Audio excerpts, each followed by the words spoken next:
예배 인사를 하면서 제가 내용이 많아서 소개를 못했는데 오늘 우리와 함께 예배 참석한 제 막내 처제 동서가 와 있습니다. 잠깐 소개하겠습니다. 이용유, 임성은 성도입니다.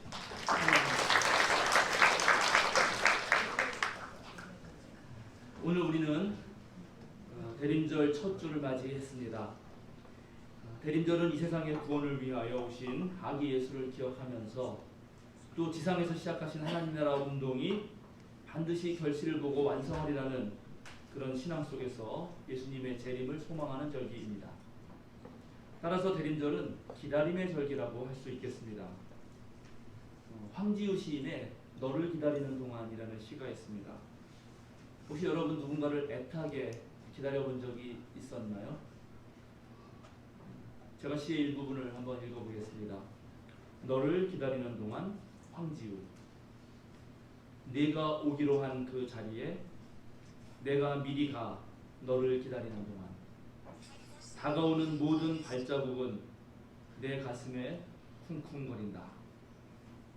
바스락거리는 나뭇잎 하나도 다 내게 온다. 기다려본 적이 있는 사람은 안다. 세상에서 기다리는 일처럼 가슴 애리는 일이 있을까?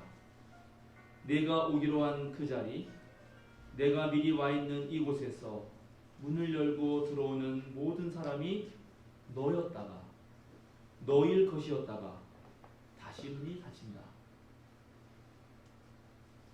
시인의 말대로 누군가를 기다리는 일은 참으로 가슴 애리는 일입니다. 기다리는 사람은 바스락거리는 나뭇잎 그 소리 하나에도 그냥 지나치지 못하고 혹시 그 사람인가 합니다. 또한 기다릴 줄 안다는 것은 인간이 가지고 있는 위대한 능력 가운데 하나입니다. 보통 지능이 높은 고등동물일수록 성장해서 또 한 사회의 일원이 되는 데까지는 많은 시간이 걸립니다. 특별히 문명을 만들어 온 인간은 시간이 갈수록 성인으로 사회에서 적응해서 독립하는 그런 나이가 점점점 뒤로 늦어지고 있습니다. 그 긴 시간을 많은 사람들이 기다려 주어야 한 명의 어엿한 성인이 탄생합니다. 우리는 때때로 때를 기다리지 못하고 섣부르게 나섰다가 오히려 망치는 경험을 숱하게 합니다. 인생의 성공이라고 하는 것은 당사자의 노력은 물론 또 사회가 주는 행운 그리고 환경이 적절하게 맞아 들어갈 때 이루어지는 것인데, 그런데 기다리지 못하는 사람은 그렇게 다가오는 행운도 걷어차 버리고 맙니다. 차분히 기다리면서 머무를 줄 아는 사람, 그런 사람은 매우 세밀하고 구체적인 사실을 볼 수 있습니다. 그리고 개인 한 사람 한 사람에게 온전히 집중할 수 있습니다. 머물러 기다리는 시선은 개별 인간들의 독특성과 차이를 발견해내고 사람은 다 거기서 거기지 뭐 하는 그런 말에 속지 않습니다. 디테일이 강하기 때문에 변화에 민감하고 또 작은 것들의 차이까지 알아차려서 조금이라도 더 나은 선택을 하기 마련입니다. 그럼 우리는 기다림의 절기인 이 대림절에 과연 무엇을 기다려야 할까요? 또 머물러서 기다리면서 무엇을 새롭게 발견하고 보아야 할까요? 오늘 우리가 함께 읽은 요한복음서의 본문은 잘 알려진 오병이어의 기적을 다루고 있습니다. 오병이어의 기적은 유일하게 사복음서에 모두 등장하는 기적입니다. 그런데 요한복음서는 공관복음서와는 다른 관점에서 이 사건을 바라보고 있습니다. 공관복음서를 읽어보면 날이 저물었을 때 제자들이 먼저 나서서 무리를 다 돌려보내서 제각기 빵을 사먹게 하자고 예수님께 제안을 하지만, 요한복음서에서는 예수님께서 직접 이 사람들을 어떻게 먹이면 좋지? 라고 제자들에게 묻습니다. 공관복음서는 제자들이 보리빵 5개와 물고기 2마리를 가지고 몰려든 사람들에게 나누어 주지만, 요한복음서에서는 예수님이 직접 나눠줍니다. 큰 틀에서 보자면 이 오병이어의 기적 사건은 무리들이 겪고 있는 경제 문제를 어떻게 해결하면 좋은가 하는 문제를 다루고 있습니다. 예수님 당시는 1%의 사람이 약 50%의 토지를 가지고 있었던 사회였기 때문에 실제로 먹고 마시는 문제는 대다수 평민들의 가장 높은 관심사였습니다. 특히 땅의 사람들이라고 불렸던 절대빈곤층, 암하 아레츠라고 원문에 되어 있는데요. 그런 분들이 약 20%나 되었기 때문에 이들에게 굶주림의 해결이라고 하는 것은 가장 우선시 될 수 있는 것들이었습니다. 공간복음서나 요한복음서에서 이 제자들은 이 경제 문제를 해결할 때 자본주의 방식을 택합니다. 제각기 돌려보내서 각자 알아서 사 먹게 하자거나, 아이고 이 사람들 먹이려면 200데나리온 가지고도 불가능합니다 하면서 돈을 떠올립니다. 그런데 예수님은 이미 있는 것을 가지고 나눠보자라고 제안을 합니다. 이게 개인에게 맡기는 것이 아니라 각자 네 배고픔은 내가 해결하라고 그렇게 맡기는 것이 아니라 공동체가 함께 해결해 보겠다는 것입니다. 그런데 공간복음서는 그 해결의 주체가 제자들이 되고, 요한복음서는 예수님께서 직접 공동체적 해결을 하려고 나서는 것입니다. 그런데 예수님께서 직접 나눠주자 사람들은 예수께서 행하신 그 표징을 보고 이분이 참으로 세상에 오시기로 하는 그 예언자다. 모세 이후에 다시 예언자를 보낼 텐데 그 한 명의 예언자다라고 하면서 예수님을 억지로 모셔다가 왕으로 삼으려고 합니다. 그래서 예수님은 혼자서 산으로 피신하십니다. 그리고 나서 이어지는 이야기는 예수님은 혼자 산에 있다가 이제 갈릴리 호숫가를 무리를 걸어서 가버나움으로 갑니다. 그리고 거기에 또 모여든 사람들에게 긴 설교를 통해서 바로 자기 자신은 하늘에서 내려온 생명의 빵이며 내게로 오는 사람은 결코 줄이지도 않고 자신을 믿는 사람은 결코 목마르지 않을 거라고 하는 설교를 하십니다. 우리는 오병이어의 기적 이야기를 통해서 일단 가난과 공평의 문제는 공동체가 서로 나눌 때만 풀어갈 수 있다는 사실을 알게 됩니다. 이미 가지고 있는 것을 모두 나누었을 때 가난을 모르는 공동체가 탄생한다는 것입니다. 사복음서는 모두 남은 부스러기만 모았는데 그것이 12광주리에 12바구니에 가득 찼다고 보고하고 있습니다. 이것은 바로 이스라엘의 12지파가 어떻게 가난을 극복하는지를 말해주고 있는 것입니다. 그런데 요한복음서는 여기에서 멈추지 않습니다. 경제 문제를 해결하기 위해 또 하나의 더 깊은 성찰이 필요하다라고 말하고 있는 것입니다. 분배만으로는 인간의 모든 삶의 문제가 해결되지 않는다는 것이고, 과연 우리의 생명을 유지하게 하는 것이 빵인가? 라는 질문을 다시 한번 묻고 있는 것입니다. 여러분, 사도행전이 보고하고 있는 대로 초대교회는 능력에 따라 일하고 필요에 따라서 나누는 원시 공동체, 원시 공산주의 사회를 이루었습니다. 그런데 놀랍게도 그렇게 필요에 따라서 다 나눠 갖는 일을 했음에도 불구하고 바로 사람의 눈을 속이는 일들이 초기부터 발생합니다. 자기의 소유를 전부 내놓았다고 말했던 아나니아와 삽비라의 그 말은 거짓이었습니다. 그러니까 경제 문제 해결은 단순히 경제 논리로만 풀기 어렵다는 것을 초대 교인들은 일찍이 느꼈고, 또 경제 문제 또한 인간의 높은 도덕성, 참된 사회를 추구하는 깊은 영성적 차원이 있어야만 한다는 사실을 바로 요한 공동체가 깨달았던 것입니다. 우리 대한민국 국민은 구한 말부터 일제 식민지, 한국 전쟁을 겪어오면서 오랜 기간 굶주림에 시달렸습니다. 그런 모든 역사를 거의 겪으신 분이 우리 정금례 원사님이신데, 제가 2016년에 첫 신방을 했을 때 나이 어린 목사가 거의 100년을 사신 권사님 앞에서 무슨 설교를 할 수 있을까 싶어서 제가 질문을 많이 만들어 봤습니다. 이야기를 듣고 싶었어요. 그 많은 질문 중에 한 가지가 이거였습니다. 권사님, 다시 태어나시면 어떻게 살고 싶으세요? 그때 권사님의 첫 마디가 실컷 먹고 싶다고 했습니다. 실컷 먹고 싶다. 그 말이 우리 어른들이 살아왔던 그 역사입니다. 실제로 조선은 구한말로 갈수록 너무나 가난한 나라였고, 율곡 일기 하나 제대로 표현할 수 없어서 그것을 내내 보관하다가 임진왜란에 홍수가 났을 때 잃어버리고 말았던 그런 나라였습니다. 그래서 경제 문제를 해결해 준다고 하는 사람만 나타난다면 대한민국 국민들은 그를 왕으로 떠받들 각오가 되어 있었습니다. 그 사람이 우리를 종으로 부린다 해도 그쯤이야 크게 문제 삼지 않았습니다. 그러나 바로 이러한 자세와 태도 때문에 대한민국은 지금 사람이 먼저인 세상이 아니라 돈이 먼저이고 또 물질에 대한 욕망으로 가득한 곳이 되고야 말았습니다. 이제 먹고 사는 문제가 어느 정도 해결된 지금에 와서 우리 한번 차분히 생각해 봅시다. 과연 우리는 만족한 돼지에서 먹을 것인가? 요한복음서는 우리에게 묻고 있습니다. 다시는 목마르지 않고 결코 줄이지 않는 진정한 생명의 빵, 이 땅에서가 아니라 하늘에서 내려온 생명의 빵은 과연 어디에서 찾을 수 있는 것인가? 한국 사회가 굶주림에서 벗어나 좀 더 잘 살아보세요를 외치던 그런 시절 동안 교회도 세상과 마찬가지로 하나님의 능력으로 돌을 빵으로 만들려고 했습니다.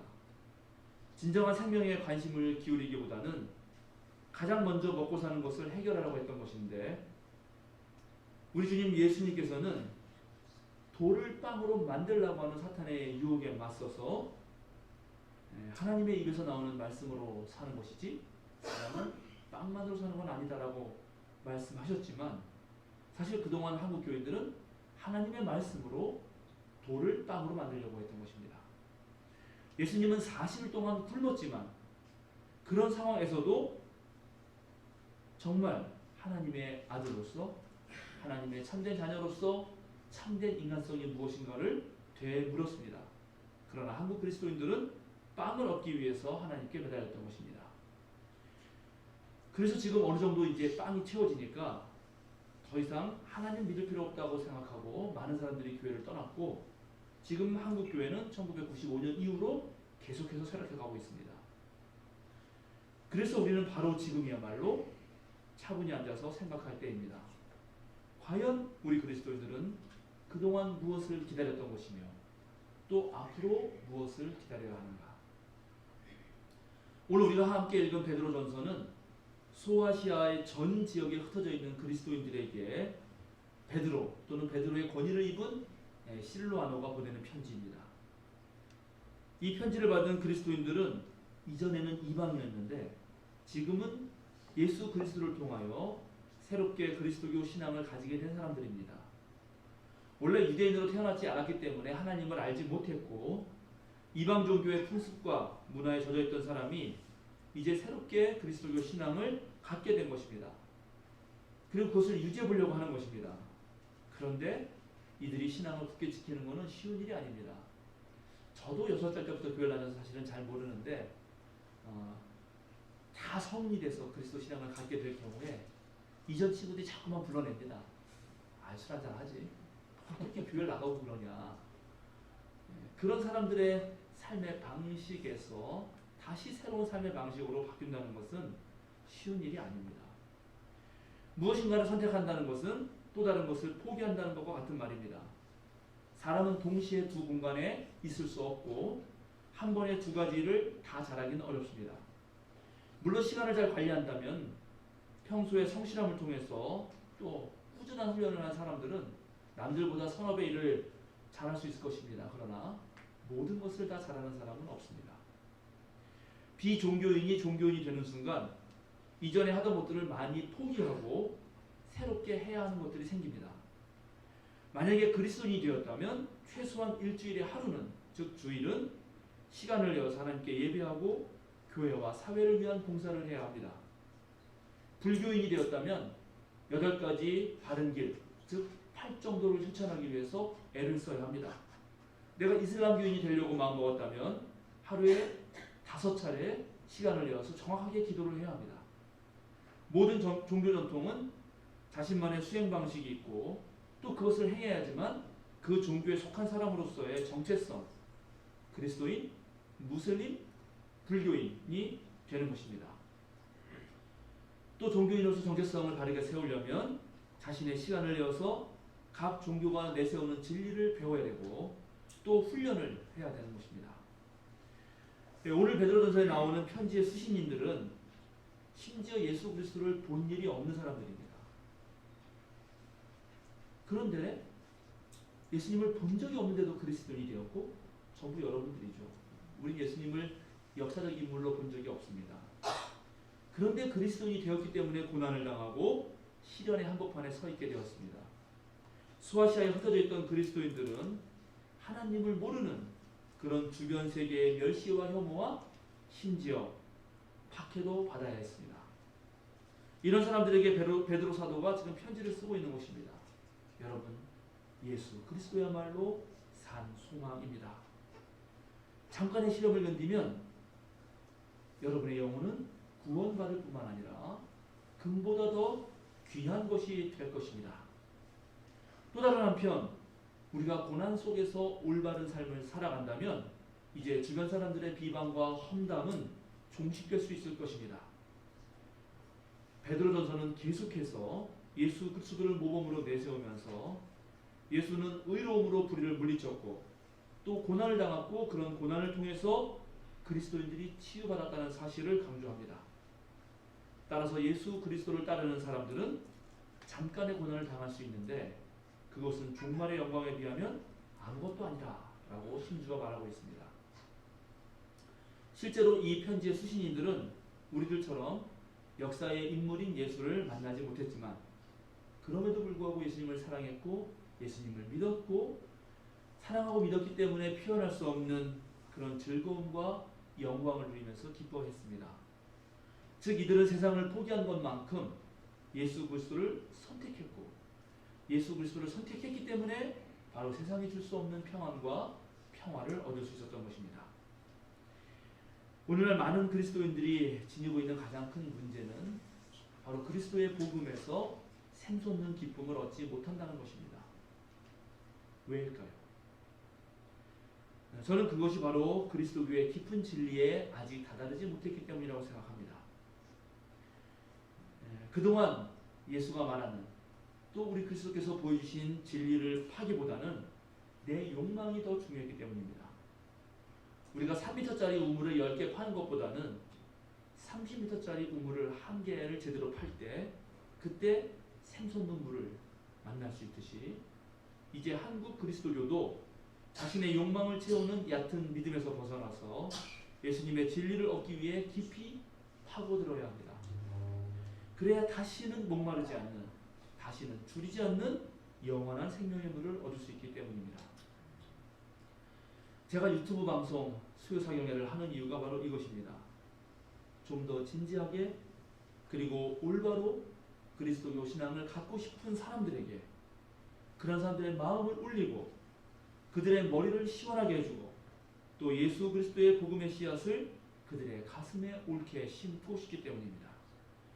바울 사도께서도 고린도 교회에게 보내는 편지에서 말씀하셨듯이 부분적으로 알고 부분적으로 예언하던 것들은 온전한 것이 올 때 모두 다 사라지고 맙니다.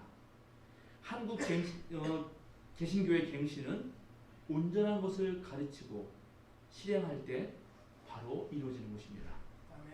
바로 이 과제가 오늘날 한국 교회들에게 주어진 것이며 바로 우리 생명사랑교회가 감당해야 할 몫입니다. 성경 하나를 제대로 읽는다는 것 그 만만한 일 아닙니다. 글을 읽어낼 수 있는 문해력이 있어야 합니다. 성경이 쓰인 시대와 배경을 알아야 하고 또 그 성경을 전해온 그리스도교 그 역사 전통에 따라서 다양한 해석들이 있는데 그 다양한 해석들을 살펴서 오늘에 딱 들어맞는 것을 찾아내야 합니다. 게다가 종교가 말하는 진리는 단순히 지식 정보의 나열이 아닙니다. 삶의 경험에서 직접 몸으로 체험한, 몸으로 느낀 그런 실천 지식이기 때문에 말씀대로 살아온 역사가 있어야만 종교가 말하는 진리를 알 수가 있는 것입니다. 바로 여기에 한국 그리스도교의 사활이 달려 있습니다. 성경을 바로 알고 바로 읽고 잘 해석해서 가장 적실한 내용을 자신의 삶에서 또는 교회 공동체를 통해서 직접 살아내는 것입니다. 제가 목사로서 여러분에게 도움이 될 수 있다면 바로 이 지점일 것입니다. 초대교인들은 우리 주님 예수께서 곧 다시 오시리라는 그런 믿음을 통해서 또 이 세상에서 시작하신 하나님 나라가 곧 완성되고 결실을 보고 열매를 맺을 것이라는 희망과 확신 속에서 살았습니다. 그런데 예수님의 재림이 곧 오리라는 이들의 믿음은 최소한 2019년 오늘날까지 이루어지지 않았습니다. 2000년 동안이나 연기된 것입니다. 예수의 재림은 눈에 보이는 방식으로 아직까지 우리에게 일어나지 않았습니다. 그렇다면 우리는 2000년 동안 속아온 것일까요? 이 사람들이 가지고 있었던 이 재림의 소망은 완전히 잘못된 것일까요? 그렇지 않습니다. 하나님 나라가 곧 이루어지리라고 하는 그 희망은 실제로 그것을 믿는 사람들이 하나님 나라에 헌신하게 만들었습니다. 그들은 세상의 유혹 대신에 하나님의 비전을 품을 수 있었고, 자본과 권력을 따르는 대신에 하나님께서 허락하신 평화와 참자유, 진리, 그리고 삶의 가치, 사랑과 섬김의 삶을 추동해내 주셨습니다. 주님이 다시 오실 것을 생각하면서 이들은 공의를 실천하고 인자를 사랑하고 정말 겸손한 마음으로 하나님과 함께 동행할 수 있었던 것입니다. 사랑하는 생명사랑 교회 여러분, 대림절에 예수님을 기다린다는 의미가 도대체 무엇일까요? 그것은 우리의 유산을 이 땅에 남기겠다는 것이 아닙니다. 우리는 우리들의 삶으로 하늘의 유산을 간직하겠다는 것입니다. 무엇보다도 하나님의 창고에 보물을 쌓겠다는 것이고 하늘 계좌를 트겠다는 것입니다. 우리가 어떤 방법으로 하늘의 보화를 쌓나요? 먼저는 하나님께 마음을 모으고 주의를 기울입니다. 예수님이 가셨던 그 길을 나도 따라서 걸어갑니다. 그래서 하나님과 함께 아파하고 사랑과 정의를 실천합니다. 예수님의 모든 기적과 표징은 바로 이것을 지향하고 있고, 이렇게 하늘 계좌를 튼 사람은 나머지 모든 것을 하나님께서 해결해 주십니다. 저와 여러분이 하나님께 집중해서 기도를 한다고 해서 세상이 곧바로 변하지는 않습니다. 하지만 기도는 기도하는 사람을 변화시키고, 그렇게 변화한 사람이 바로 세상을 변화시키는 것입니다. 오늘과 내일, 그리고 내일과 모레 2019년과 2020년 계속해서 성숙하고 성장해서 정말 세상을 변화시키는 여러분 되시기를 주님의 이름으로 축원합니다. 아멘. 기도하겠습니다. 하나님 참으로 감사드립니다. 우리에게 참된 믿음을 주소서. 하늘 시민의 정체성을 잃지 않게 하소서. 눈을 들어 우리에게 도움을 주시는 하나님만을 바라보게 하여 주소서. 땅에서 부를 누리려 하기보다 하늘에 간직된 유산으로 기뻐하고 감사하게 하여 주소서. 좌로 갈까 우로 갈까 헤매지 말고 결단을 내렸다면 미련 없이 포기할 줄도 알게 하소서. 세상 것을 과감하게 내려놓고 하늘의 진리를 꽉 붙들게 하소서. 그러다가 당하는 고난이라면 언제든지 감당하겠다는 각오가 서게 하소서. 우리 주 예수 그리스도 이름으로 간절히 기도드립니다. 아멘.